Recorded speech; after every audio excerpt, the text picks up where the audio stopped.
Boa tarde, queridos irmãos. Que Deus, nosso Pai, Jesus, nosso Mestre, nos abençoe em mais um encontro. Que os nossos corações se encontrem com as portas abertas para que as bênçãos do alto nos envolva e que assim possamos juntos compartilhar desses momentos de estudo e aprendizado que nos enriquece a alma, iluminando nossa jornada e ampliando nosso entendimento, nos fortalecendo nas nossas lutas diárias. A nossa palestra de hoje é sobre o capítulo 14 do Evangelho segundo o Espiritismo, com o título Honra teu pai e tua mãe. E eu vou falar sobre o item 8, parentesco corporal e espiritual. Hoje nós vamos abordar um tema que faz parte do nosso dia a dia e que talvez seja o objetivo maior de estarmos aqui nessa existência, aprendendo a valorizar esse núcleo de aprendizado e de redenção que o Senhor nos concedeu através das nossas famílias. No dicionário, nós podemos encontrar a definição de família como um conjunto de pessoas ligadas por laço de parentesco que vivem sobre o mesmo teto. No livro Missionários da Luz, André Luiz, através da psicografia de Chico Xavier, nos diz que a família é um grupo de pessoas que se reúne, cuja finalidade consiste em se ajudarem como irmãos e adquirirem o verdadeiro amor espiritual. Então, nós precisamos entender esse ciclo de corações que se encontram junto de nós, com a finalidade de nos integrar na eternidade à grande família universal. Compreendendo assim que somos todos filhos de um mesmo Pai, nos entendendo como irmãos uns dos outros. Se Deus, que é criador de todas as coisas, criou a necessidade da vida em família, é porque ela tem uma finalidade importante para o progresso do espírito. Como inteligência suprema, sabe que no estado evolutivo em que nos encontramos, o homem é incapaz de amar a todos os seres humanos como a si mesmo. Por esta razão, distribuiu as pessoas nessas pequenas escolas chamadas lares para que aprendam o amor ao próximo mais próximo. É assim que em nossas múltiplas existências vamos aprendendo o amor nas suas diversas facetas. Amor de mãe para filho, de filho para mãe, de irmão para irmão, de tios para sobrinhos, de avós para netos, de esposa para esposo e assim por diante. E quando conseguimos amar verdadeiramente um filho, por exemplo, nosso coração se enternecerá também para com os filhos dos outros. Quando desenvolvermos um profundo amor pelos nossos avós, toda vez que um velhinho cruzar o nosso caminho, sentiremos algum carinho, porque recordaremos dos nossos velhinhos. Assim, aos poucos, os laços de afeto vão se formando para que um dia possam se estender para toda a grande família humana. Considerando-se a lei de reencarnação de várias existências no corpo físico, vamos solidificando esses laços de afetividade com o maior número de espíritos que nascem sob o mesmo teto que nós. Dessa forma, nossa família espiritual se amplia e os laços de bem-querer se solidificam a cada nova oportunidade de convívio. Podemos constatar essa realidade no amor que nutrimos pelos amigos que não fazem parte da parentela corporal, mas com os quais temos laços sólidos de afeição. Sendo o amor ao próximo lei da vida, teremos mais cedo ou mais tarde que aprender esse amor, E o mais lógico é começar pelos nossos familiares, que Deus reuniu no mesmo lar. Portanto, viver em família é um grande desafio e, ao mesmo tempo, uma oportunidade bendita de aprendizado. E neste item 8 do capítulo 14, Kardec trabalha a importância de darmos o devido valor aos laços de família, que, concedidos pela misericordiosa divina, nos permite, através do véu do esquecimento, nos reunir com afetos e desafetos do pretérito, para que na convivência, nos desafios e nas alegrias possamos depurar o que devemos abandonar e consolidar o que deve permanecer pela eternidade afora. Então, a família pode ser comparada a uma escola.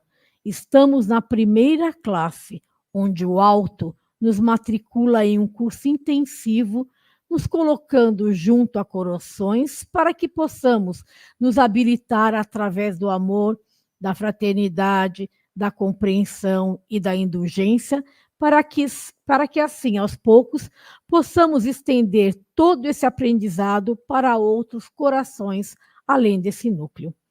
Se não conseguirmos manter a paz nesse núcleo mais restrito, como poderemos nos preparar para a escola maior em termos de humanidade? Joana de Ângeles nos diz que a família é, antes de tudo, um laboratório de experiências reparadoras, na qual a felicidade e a dor se alternam, programando a paz futura. Nem é o grupo de bênção, nem o Éden da desdita. Nós temos duas espécies de famílias: as famílias reunidas pelos laços espirituais, que possuem a afeição espiritual, que é a afeição verdadeira.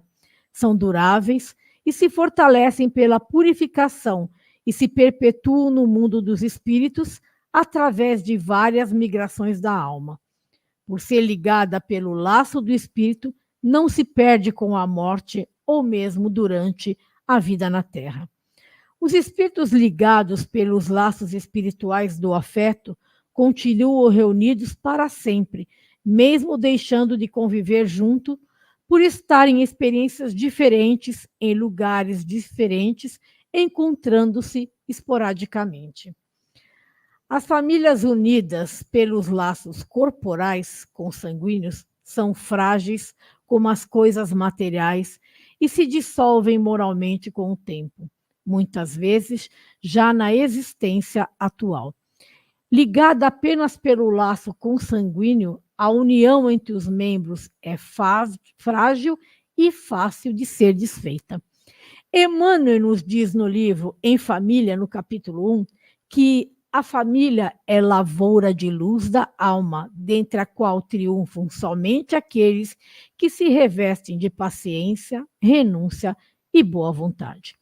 A família consanguínea é um importante instrumento para o novo homem, para a nova personalidade que esse espírito é constrangido a viver, e assim poder continuar sua trajetória evolutiva. Geralmente é constituída de espíritos afins, por isso a semelhança de determinadas características.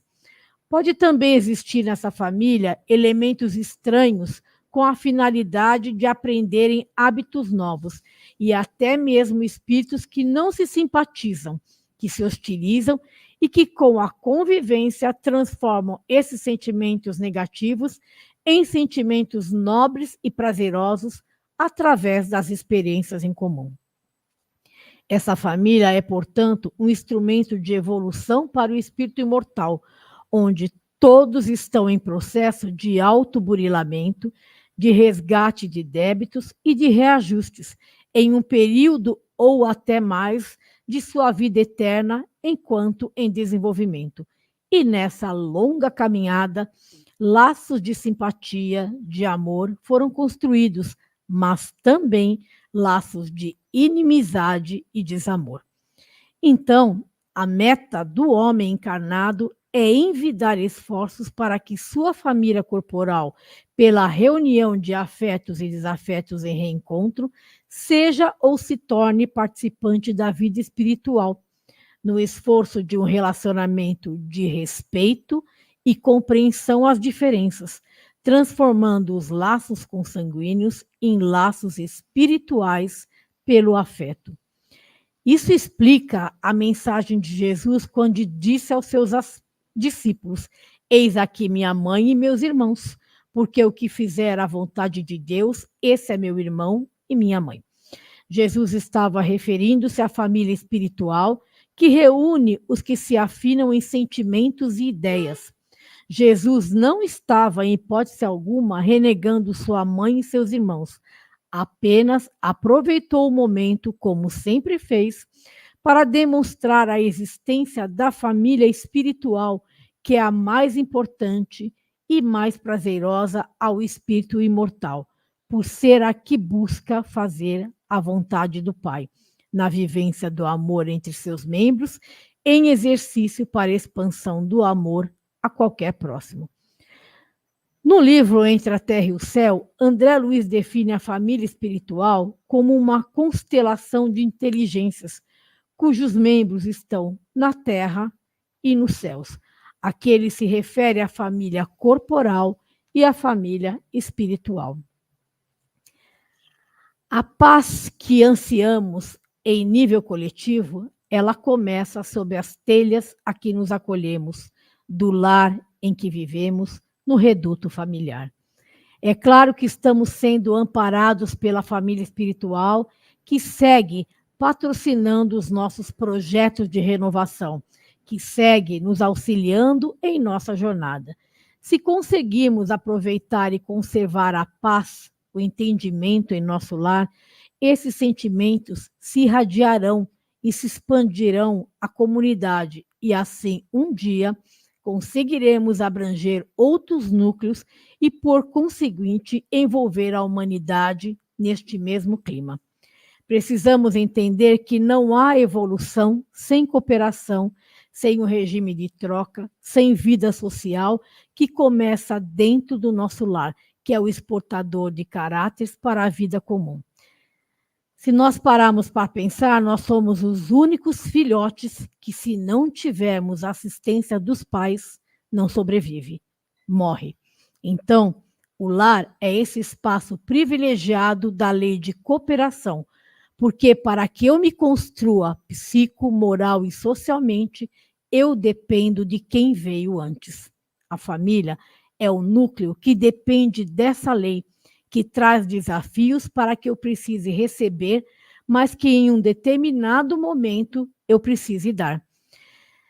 Na pergunta de número 775 do Livro dos Espíritos, Lei da Sociedade, nos é explicado que não há evolução sem o aprendizagem das relações, sem a convivência com os outros, sem descobrirmos essa ciência do relacionamento, essa ciência de cultivarmos simpatia e amizade e fazer laços duradouros.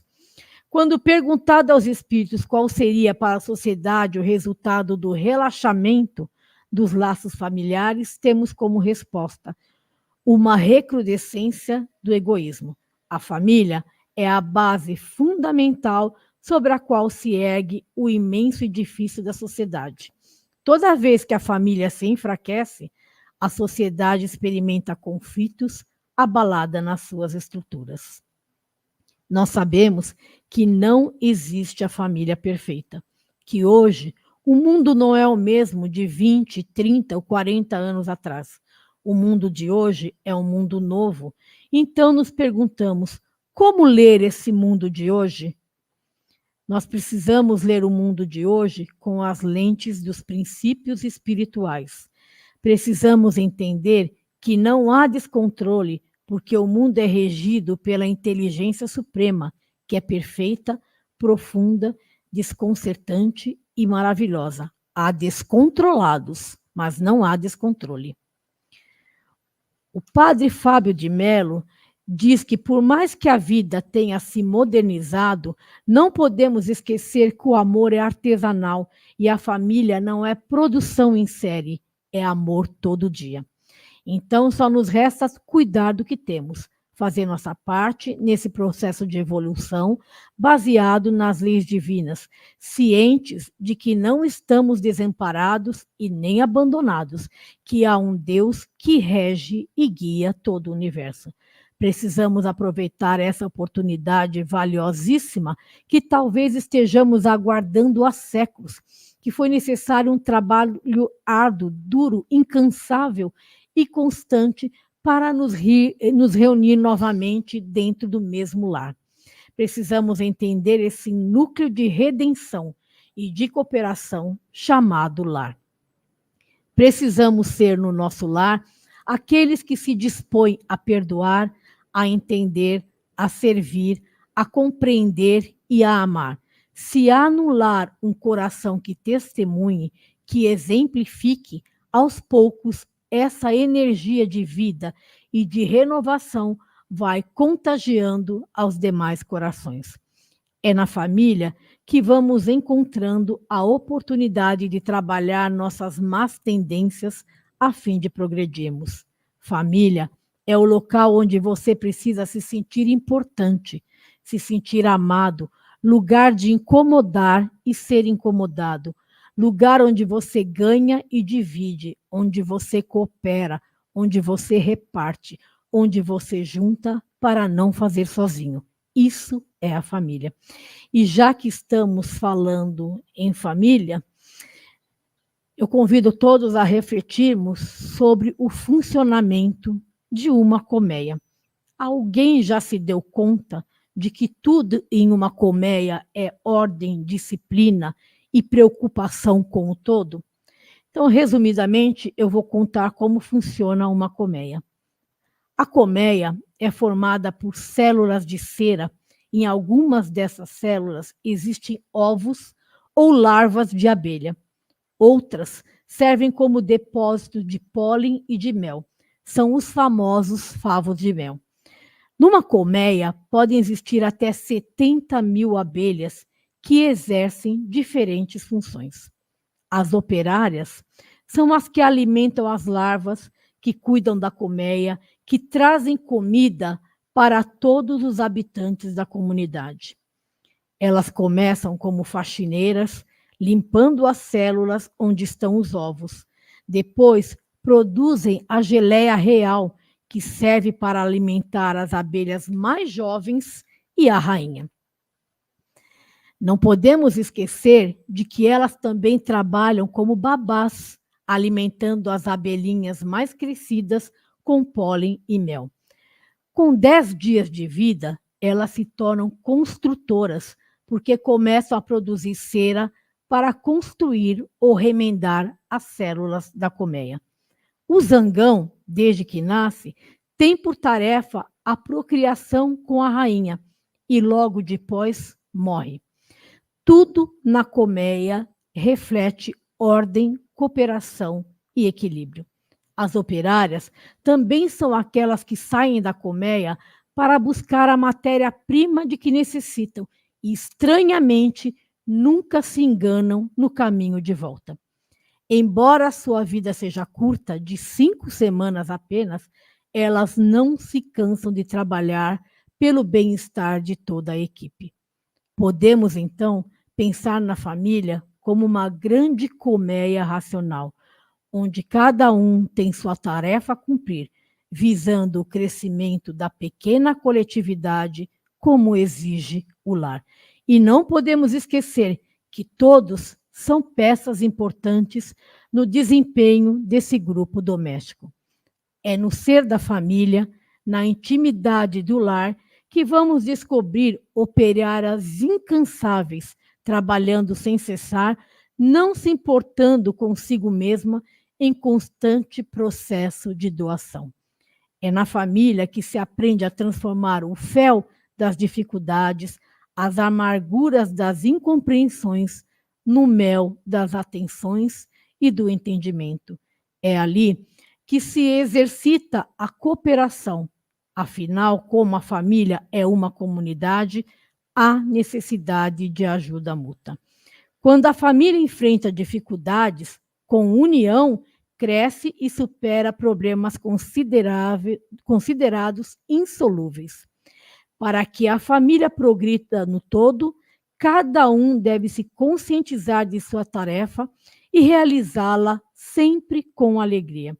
Se na colmeia familiar reinar o amor, conseguiremos com certeza ter elemento para uma atuação segura, verdadeiramente cristã, junto à família maior na imensa colmeia do mundo. Precisamos nos inspirar na natureza. Uma boa reunião a todos.